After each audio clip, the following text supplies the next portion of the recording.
Preciso ligar o microfone.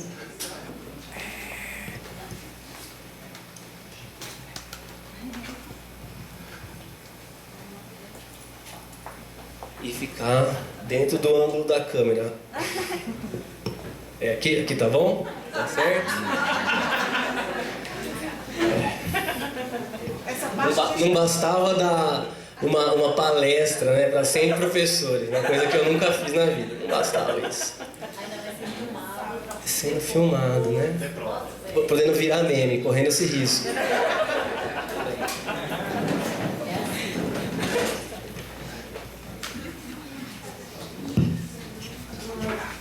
Gente, seguinte, meu nome é Felipe, sou defensor público, estou hoje na coordenação do Núcleo de Execuções Penais da Defensoria e também tenho meu ofício na tutela coletiva de execução penal, o que significa que a minha função é exercer a fiscalização no sistema penitenciário, né? Então, é bastante difícil e isso eu consigo fazer melhor só quando eu realmente conheço a realidade lá de dentro, dos internos, da Polícia Penal. E foi muito bom quando eu comecei a ser apresentado para os professores, porque eu falei, poxa, tenho aliados aqui, né? Então, foi uma satisfação estar aqui. Espero que seja proveitoso esse nosso encontro. E não vou tratar diretamente da questão das mulheres, vou fazer uma breve introdução, tá bem? E para isso vou começar com uma breve leitura aqui de um textinho que eu escolhi, tá bom?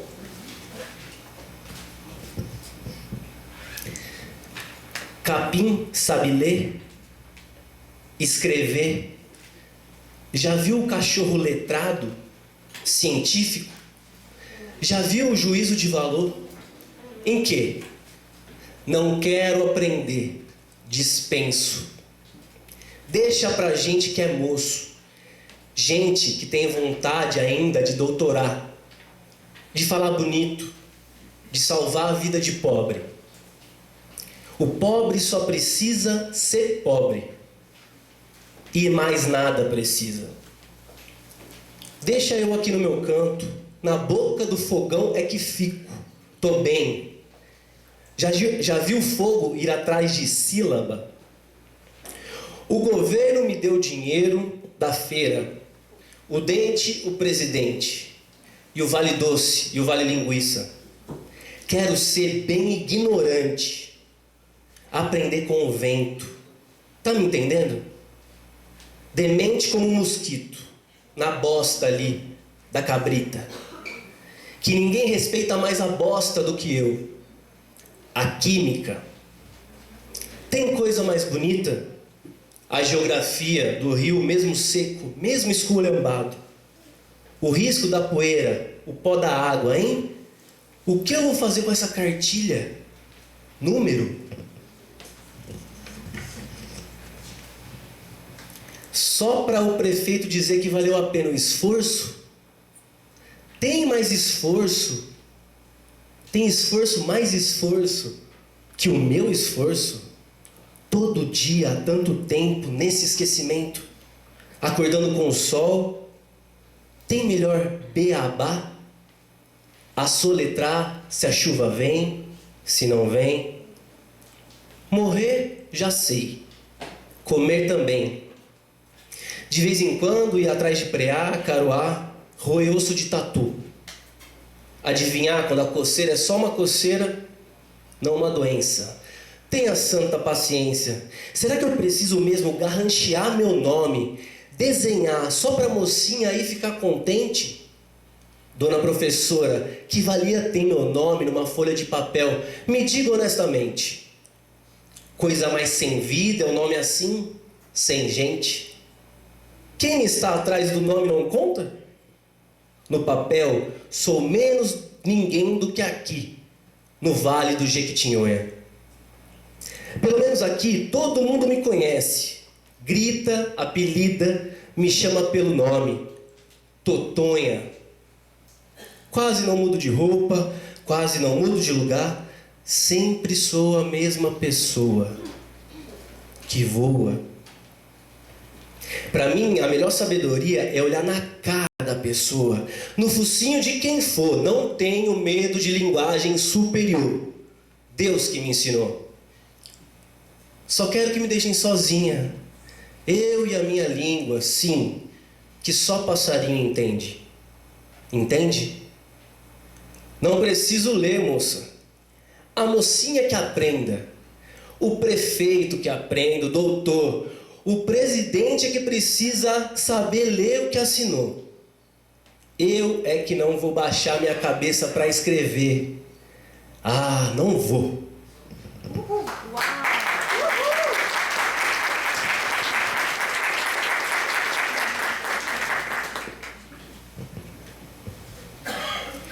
Bom, eu escolhi esse texto por algumas razões. A primeira delas é porque a nossa personagem, essa heroína, a Totonha, ela não teve a possibilidade de um acesso ao ensino, né? Trata-se já de uma pessoa idosa, de idade avançada, cuja vida muito dolorida não lhe deu a possibilidade de aprender, assim, ser inserida no aprendizado formal. E a relação dessa personagem, eu acho que se assemelha muito, pode se assemelhar muito à condição de resistência apresentada para os alunos do EJA, né? Tanto aqueles que ainda estão flertando com essa possibilidade de ingresso, quanto com aqueles que já ingressaram e devem, dada aquela realidade muito dura, refletir constantemente e isso ser extravasado e chegar para os professores essa negação do ensino, né? Por que eu estou aqui? Por que eu quero aprender? O que isso vai mudar a minha realidade? Será que faz sentido? E ainda a gente pode pensar que a recusa dessas pessoas se trata realmente de uma posição até política, né? Porque qual interesse ela teria de ser objeto de ensino e não um sujeito emancipado de direitos que vai participar ativamente, ser considerado não mais uma estatística dentro do prisional, uma estatística na Secretaria de Educação, e sim realmente alguém que está na condição de posteriormente ser tratado como um igual, ou naquele momento ser tratado como igual com os seus saberes reconhecidos. Então, a Totonha, eu acho que é claro que ela recusa esse o ensino bancário, esse ensino mecânico, essa formalização, burocratização, né, da vida. E o mundo dela já através dele, ela já dispõe de toda a sabedoria, vendo a miudeza de cada coisa e delas extraindo o seu saber, que é tão válido quanto o saber de qualquer professor e professora. Então, essa resistência é uma resistência sempre instruída pelos valores dela, pelo conhecimento, que nem sempre, né, é respeitado nessa condição que pode se assemelhar, enfim, pode ser considerada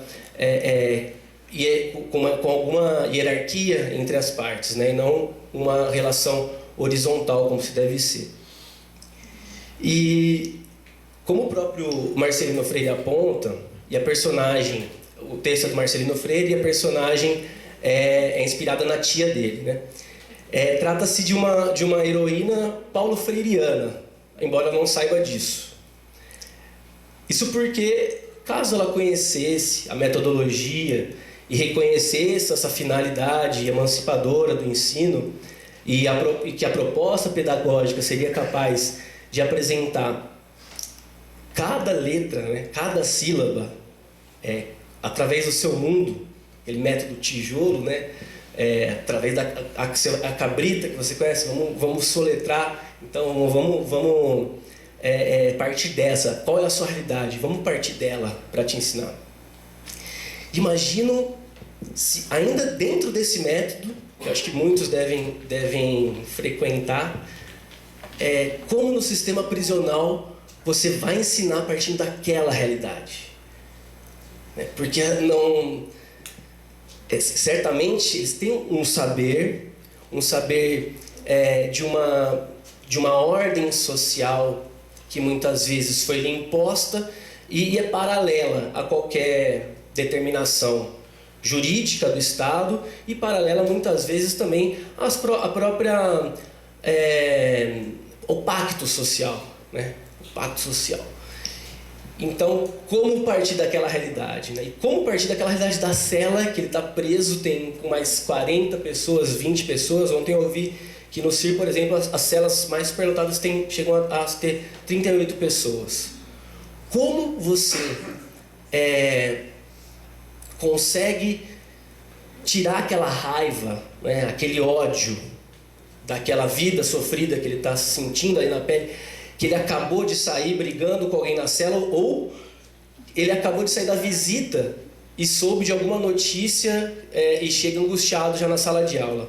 Então, a resistência que a Totonho apresenta, certamente é também apresentada pelo público de vocês, mas demasiadamente agravada na condição de privação de liberdade. Os óculos, a segurança policial, a própria vivência de aprisionamento temporário, ainda que seja do professor, as grades, o obstáculo físico. E como acho que a Cris ou a Vanessa me falou, tem vezes que o interno ele vai para a sala de aula depois de uma visita, ele chega triste, ele chega desanimado, não quer saber daquilo, né? Então, o tamanho dessa resistência que vocês vivem, eu acho que não só torna o trabalho de vocês muito mais primordial dentro desse sistema, torna também a condição profissional de vocês muito mais valiosa socialmente. E isso, sei que o tema não era necessariamente esse, mas isso não pode ser deixado de considerar. E sempre que a gente vai nesses eventos, sempre existe todo um formalismo, né? Toda uma cerimônia. Só que esses elogios, eles nem sempre são tão sinceros quanto que os professores que estão lá merecem. Então eu não posso deixar de trazer aqui os meus sinceros agradecimentos, minha sincera admiração pelo trabalho de vocês, o reconhecimento de tantas dificuldades, mas também querendo deixar acesa, né, essa vontade e o conhecimento e a valorização do que vocês fazem, para cada um continuar nessa missão que é tão difícil, mas tão importante. Então, o texto era só para realmente... me fez pensar realmente sobre essa resistência que vocês vivem e a dificuldade do papel do professor em exercer seu trabalho, agravada pelas condições do cárcere. E assim, a gente também sempre fica falando em ressocialização, né? Ressocialização é um mantra. Essa premissa é jurídica, ela advém da Lei de Execuções Penais, está no artigo 1º. Mas a Defensoria, que tem uma premissa um pouco mais crítica da interpretação jurídica, a gente sabe que muitas vezes que pode parecer até cínico do legislador, do aplicador do direito, e a gente sempre fala em ressocialização, quando é sabido que dentro do sistema prisional não seria exatamente isso, porque a pena, não existe uma terapêutica penal, a pena é uma contradição em termos. Como se ressocializa? Como se reintegra a sociedade isolando? É uma contradição. A prisão é uma invenção pretensiosamente pretensamente humanista, porque ela veio para acabar com as ordalhas, a pena corporal, mas ela também se declara como a fonte de criminalidade, a perpetuação da violência. E tem uma frase famosa do Foucault que diz: o fracasso da prisão é seu próprio sucesso. Ela é feita para fracassar. E como fica a leitura dessa premissa de ressocialização? Primeiro, por uma estratégia, a gente não pode deixar de falar dela. A ressocialização dentro da lei de execuções penais é como se for hoje, ainda serve, ainda mais que a gente tem essa premissa crítica, ela é a porta de entrada para a humanização do sistema. Então, ainda que a defensoria entenda que não se fala em ressocialização, e sim em não dessocialização. Isso é o que acontece dentro do aprisionamento. A nossa tentativa, o máximo que a gente poderia fazer ali é não dessocializá-lo mais, sabendo-se que a cadeia e a superlotação e o superencarceramento são fontes das facções criminosas. Quanto mais gente se tem, menos Estado, mais a necessidade de se organizar entre eles, e a prisão acaba sendo um viveiro. Ela recria, ela fortalece. Quando as facções estão precisando de mais membros, é na prisão que se procura. É ali que se renovam os laços. É dali que saem as ordens.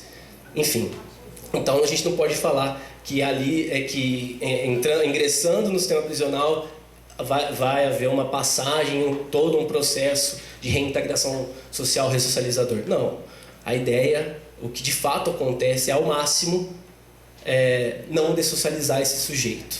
Então, isso também eu acho que é uma premissa de criminologia crítica, sim, mas é mais um fato que faz do papel de vocês tão difícil e também tão importante. Quando eu analiso a linguagem, né, que os sujeitos, análise do discurso que esses sujeitos são submetidos, e penso primeiro na questão de segurança, o diálogo que eles têm com os policiais penais. Ali é uma redução de discurso sempre imperativa, né? Só tem a ordem, é voz de comando a todo tempo: faça, deite, saia, é sempre um imperativo. Isso, mais uma vez, se a gente não conhece, nenhum de nós conhece uma forma de educação que apenas se vale da sanção, do isolamento, do castigo, também a gente não conhece nenhuma forma de educação que só oprime e só manda fazer e não reconhece nunca, e não escuta nunca. Então, realmente, acho que a escola é uma ilha dentro do sistema prisional e deve ser sempre considerado como o fator principal, junto com a presença das famílias, de uma tentativa de uma presença estatal realmente democrática ali dentro. Então, nesse ponto, eu acho que o nosso papel da Defensoria e da Secretaria de Educação e dos professores, ele converge no sentido de que a nossa tentativa é fornecer acesso à justiça e acesso à educação, que são princípios constitucionais, democráticos, e que visa sempre a emancipação humana. A Defensoria ela não pode se ver igualmente, assim como a educação, não pode se ver com uma perspectiva assistencial. Estamos salvando, somos nós os bonzinhos, estamos fazendo uma benesse. Não, nossa participação é integrada. A nossa participação só serve se esse sujeito depois não precisar mais de nós, não precisar, através do acesso à justiça, conseguir os meios materiais de vida, conseguir o mínimo existencial, e através da educação ele também adquirir o pensamento crítico e as condições de escrever a própria história, né? E a Totonha, voltando, ela, embora ela acredite que o mundo dela basta, faltou talvez essa noção de que ela pode ter os dois mundos. Um não exclui o outro, eles se complementam, né? E o papel do ensino, agora me valendo daquele texto do Antônio Cândido sobre o direito fundamental à leitura, a leitura como direito fundamental, é imprescindível para que essa pessoa adquira a capacidade de ficcionar. O direito à ficção. Ficcionar, pensar numa história, faz com que ela possa se observar e também pensar em outros caminhos, em outros mundos, né? É através da ficção que a gente entende a possibilidade de outras existências, outras formas de vida, outras possibilidades, e saia, né, daquela profecia autorrealizável de que, olha, é só isso que eu tenho, é só essa condição que me é possível. Ninguém à minha volta nunca teve mais que isso. Se eu conseguir passar, sair daqui e trabalhar e conseguir uma carteira profissional, eu já vou estar melhor do que todos os meus entes, todas as pessoas daqui que eu estou compartilhando cela. Mas isso é pouco, né? Isso é pouco. O direito à ficção é a semente para essa concepção do próprio potencial e de outras formas de vida. E agora, voltando mais para o nosso tema, a personagem não só me indica toda essa questão da relação entre professor e aluno e o trabalho do EJA, mas também ela se caracteriza, pelo que é descrito ali, como se assemelhando muito aos os usuários da Defensoria Pública, né? Uma pessoa idosa, com uma vulnerabilidade periférica, provavelmente, vivendo no Vale do Jequitinhonha, é uma das regiões mais pobres do estado de São Paulo e Minas, né? E ela também não teve analfabeta, o que significa que ela não sabe escrever o próprio nome, também não teve acesso à educação. E é mulher. É mulher. Não é um homem. Não estamos falando de um homem. A mulher, historicamente, ela é a última a ter o acesso à educação, à escola, ao ensino. Ela sempre foi preterida. O papel dela era ali dentro da casa, cuidando, limpando, com a barriga no fogão. Então, essa personagem, ela se assemelha muito a essas mulheres que chegam na defensoria, que a gente que o Dia da Mulher na Defensoria com a carreta tenta alcançar, quando a unidade móvel vai para as RAs e tenta fazer esse atendimento, prestar esse acesso jurídico. São essas as primeiras a buscar nosso serviço. Assim como as familiares mulheres são as que eu primeiro conheci no sistema prisional e vejo igualmente com uma realidade semelhante, mas também com uma força e com essa altivez da Totonha de saber o que quer, saber o que sabe, né? E são, para mim, as mulheres do sistema prisional são quem carregam aquilo. As mulheres não têm obrigação de estar lá. As mulheres que são abandonadas na colmeia, mas elas não abandonam os seus filhos, os seus netos, os seus entes queridos. Levam a sacola, trabalham, cuidam de 3 filhos, 1 neto e ainda do marido que está preso, levando esperança para ele, levando uma possibilidade. Então não pude deixar de reconhecer isso com a protagonista. E e acho que a Celina vai falar muito melhor agora sobre as condições da mulher que se vê vítima de violência, mas que historicamente é preterida, é a última, tem que conquistar os seus direitos, né? Nada lhe é dado, tem que sempre conquistar na luta e nunca abandonando a sua família, os seus filhos, tendo essa carga doméstica, incrementando os seus objetivos de vida, né? Muitas vezes as mulheres se veem com o seu projeto de vida abalado por se sentir responsável por tanta coisa, né? E voltando para o sistema prisional, a Totonha é analfabeta no sistema prisional. Graças a vocês e a Secretaria de Educação, temos um baixo índice. Ontem eu vi, são 73 analfabetos, imagino, não sei se esse número está atualizado, mas 7 mil pessoas privadas de liberdade não têm o ensino fundamental completo. É muita coisa, mas isso também revela a seletividade do sistema penal, né? A quem ele busca. Não existe uma determinante correta, certa, definida para o crime.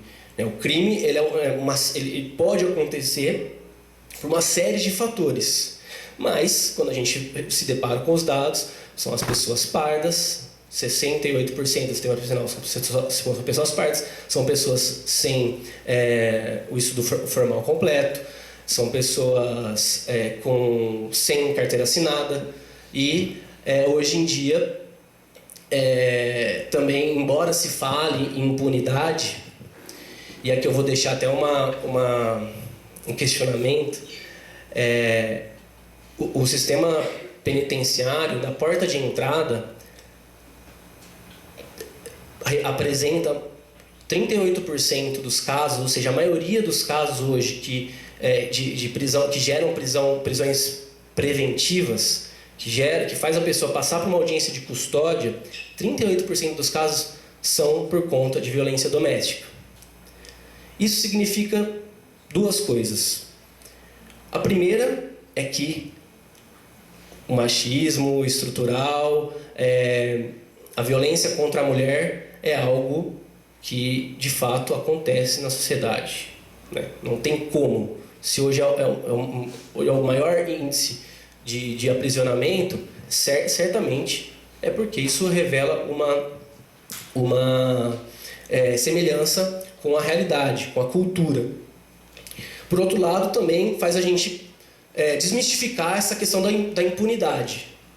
A gente sempre fala, impunidade, Brasil não pune. Não, de fato, hoje, a ótica da segurança passa pela questão dos feminicídios, pela violência doméstica, e as autoridades, toda a capacidade institucional acaba trazendo essas pessoas para dentro, para a persecução penal, né? No entanto, a gente vê ainda que, assim como todos os fenômenos de aprisionamento, ele se dá em desfavor daquele mais vulnerável. Porque esses mesmos autores que vão para o sistema prisional têm essas mesmas condições. São pessoas pobres, periféricas, que vão superlotar as cadeias e que são alvo de um direito penal que chega atrasado. Porque se houvesse educação antes de tudo isso, né, talvez evitássemos.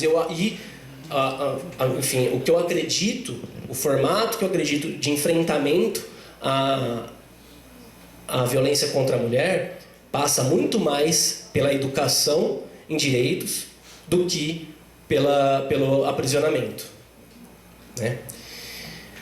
Enfim, eu agradeço a atenção. Eu acho que era isso que eu queria abordar brevemente. É muita responsabilidade. Como que se ensina aos ensinadores? É impossível isso. Embora a gente esteja nesse formato, porque realmente é difícil sempre aprender em roda, né? mas parece que eu tô dentro tô me valendo do método depositário aqui, tradicional, mas eu espero ter compartilhado algumas boas informações, mas certo de que esse contato horizontal com os professores no dia a dia é que me traz muito mais entendimento sobre essa realidade. E se não fosse pelas professoras que procurou a gente para falar dos óculos, ter essa percepção, jamais isso passaria para a Defensoria Pública, sabe? É quem está ali dentro, e por isso eu quero estar mais presente, quero participar das aulas com vocês. Muito embora a gente tenha... Eu só tenho 2 pernas, 2 olhinhos, não consigo estar em todos os lugares, mas certamente esse é o interesse e essa é a troca que eu acredito que as instituições, o GDF, a Defensoria como instituição autônoma, junto com... tem que sempre se portar dessa forma, sempre junto à realidade prática, né? Porque essa supera qualquer teoria, qualquer lei, e é daí que se cria o direito, né? Eu posso fazer uma observação, uma pergunta? Claro. De tudo que você falou... Meu Deus. Nossa. Não, só eu só. Não, não tem. E vai ter que filmar ela aí. Ai, Jesus. A gente fala muito sobre o papel da mulher, a gente fala muito sobre a violência que a mulher ela é sempre a vítima, né? E aí, qual é o olhar que a gente está fazendo ao masculino?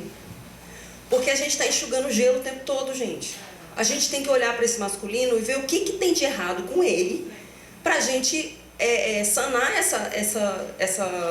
esses atos de violência. Porque eu acho que é um grito de socorro também do próprio masculino, essa violência toda contra a mulher.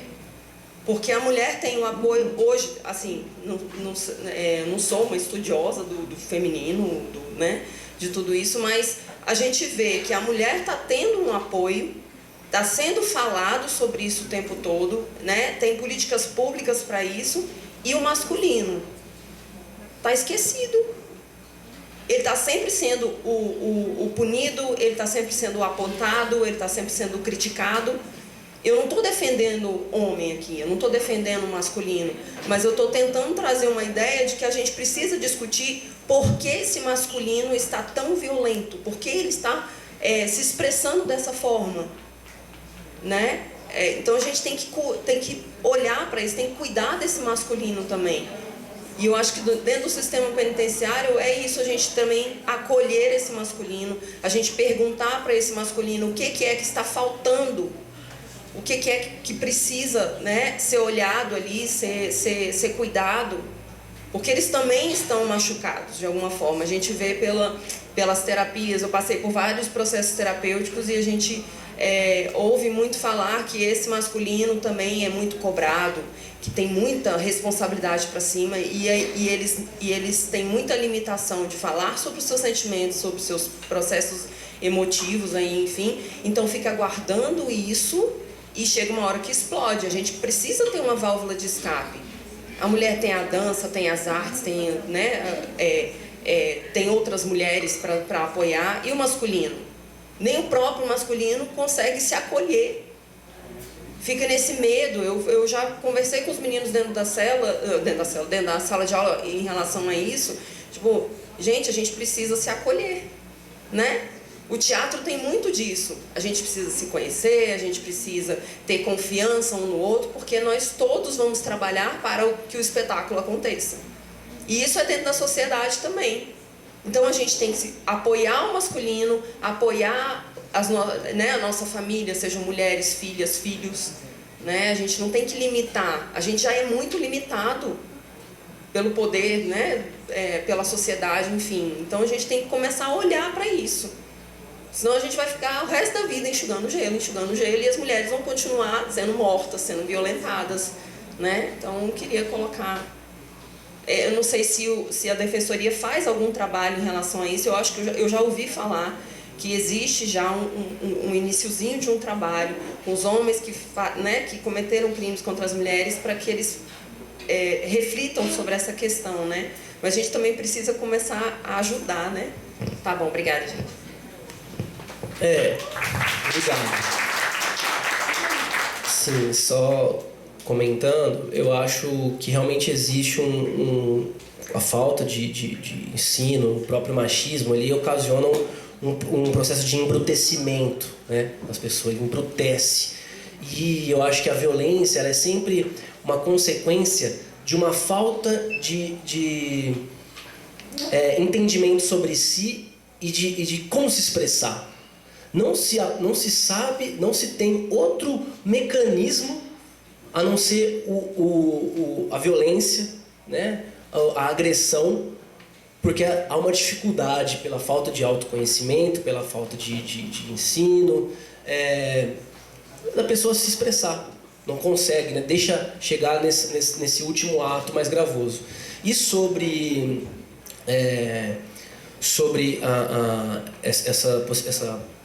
esse acolhimento dos homens, a Defensoria realmente tem um projeto que chama Renovação, né? Que a gente a Celina pode falar melhor.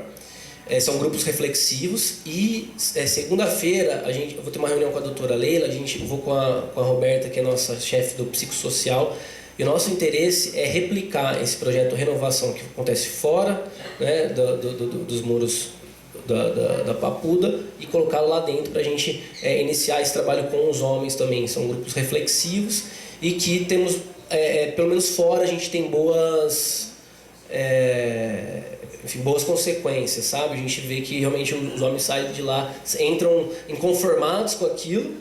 Não, como assim? Você vai falar, já sei tudo isso. Mas não, realmente há uma sensibilização depois que eles passam por esse curso. Então, é isso, é uma tentativa, ainda é pouco, é inicial, mas eu acho que o compromisso realmente tem que ser na base, né? Tem que ser na base.